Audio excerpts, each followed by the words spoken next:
Hi, my name is Alexei. This is Better Business Podcast, and today I want to talk to you about time management. Time management is a huge topic, and look, as a business owner, I think this was one of the biggest things I've learned from a business coach that actually did allow me to make a significant change in my business. I find that a lot of people are not really aware of how to manage their time and really go with the flow.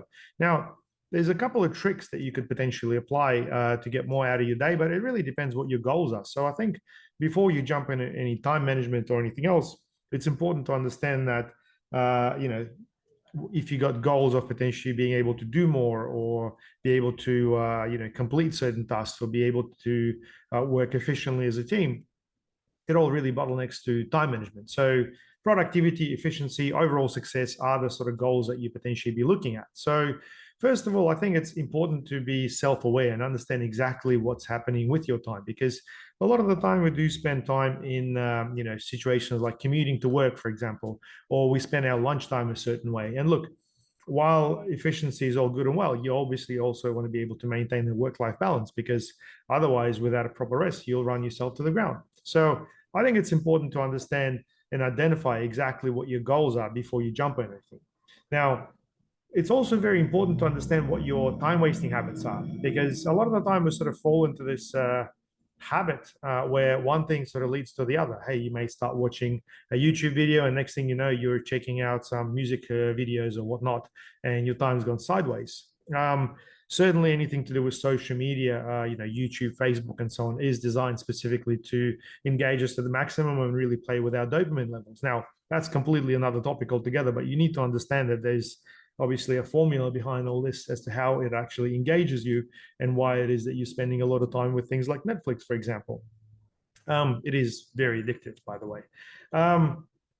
Before you jump into time management, and once you sort of identify the tasks that you need to get done during the day, I think it's important to measure up all your tasks on the urgency and the importance matrix. So it's a very simple technique. You can basically have a list of your tasks and basically allocate the urgency or importance levels to them. Really what you want to do is focus on something that's urgent and important, and then basically allocate everything else that potentially isn't that urgent or that important, because a lot of the time we sort of jump onto things quite instinctively, or we choose tasks over certain tasks based on how easy they are.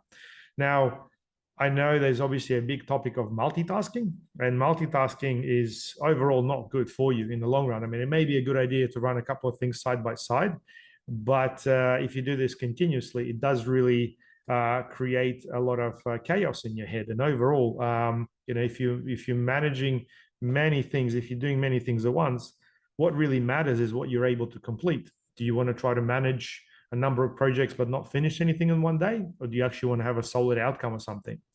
I think it really comes down to how you're getting paid. If you run a business, it's very important to understand what is it that you get paid for. Because if it's a bigger project, fair enough. But if you're able to break it down into measurable chunks, you may be able to change the whole picture of the whole thing. So let's talk about the strategies around time management. One of the most effective strategies, in my opinion, that I've come across is the Pomodoro Technique. Now, this is about breaking down your day in 25-minute intervals, uninterrupted chunks, and having a 5-minute break in between.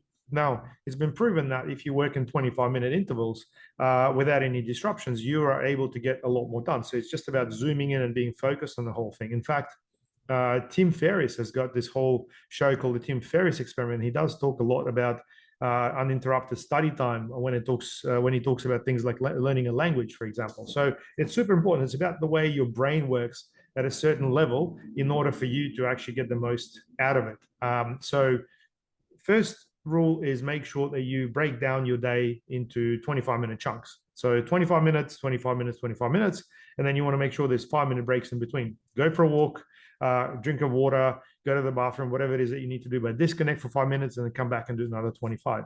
After you do 4 of these sections, typically it's a good idea to take a 15 or half an hour break, because all you need to do is really, reset your head in order to go for another chunk of those uninterrupted intervals. Now, uninterrupted is the key here.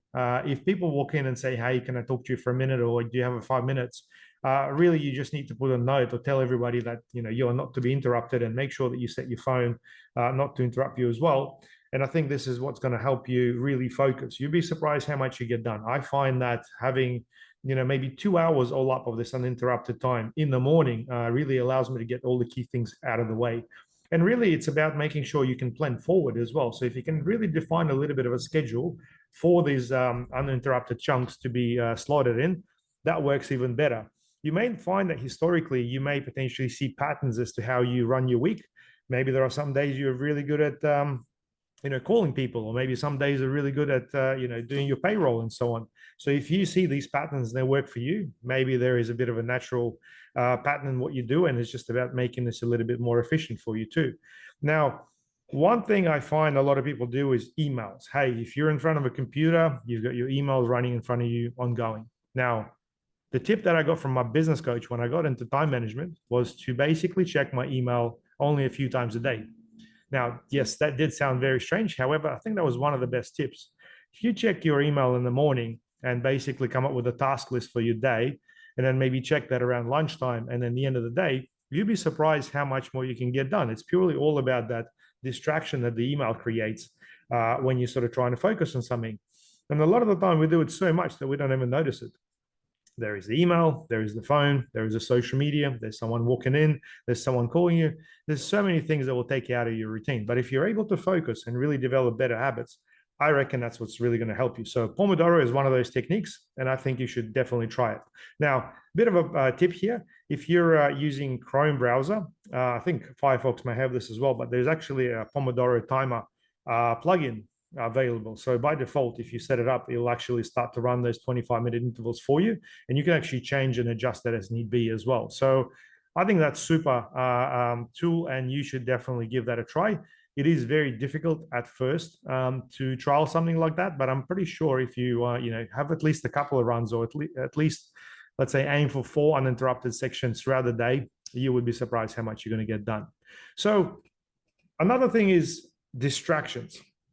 Now, you may find that it could be your setup, or it could be how your desk is positioned in your office that could be creating all sorts of distractions, mess on your desk and all that sort of stuff. I think it's really important to address external factors that could also be distracting you from, focusing on the task that you're doing. And overall, really important to eliminate them as well. Now, staying focused is really the tip here, and there's a lot of different ways you can really approach this, and there's a lot of books on the whole working focused and time management and overall. But at the end of the day, you need to find something that works for you. I mean, I'm telling you some very general things that I've come across, and implementing them has certainly helped me.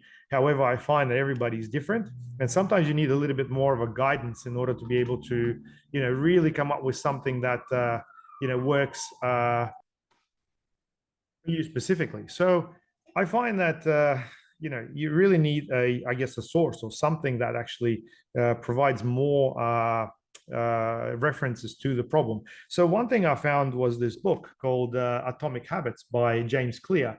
For those of you who are watching on YouTube, here is the actual book.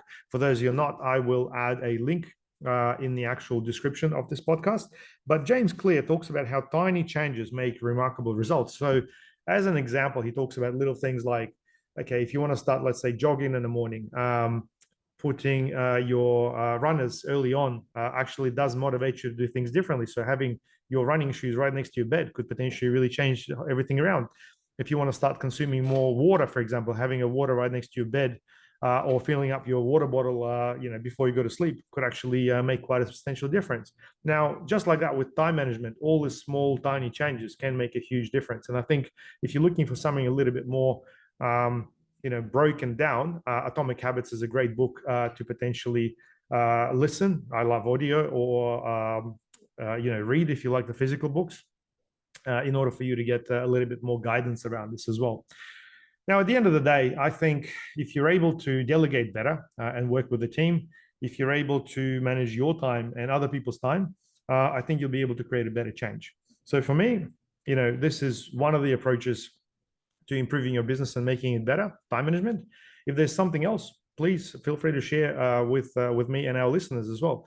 I think that leaving comments below really starts a bit of a conversation. So it'd be good to see that within the platform that you're using, if that allows for comments.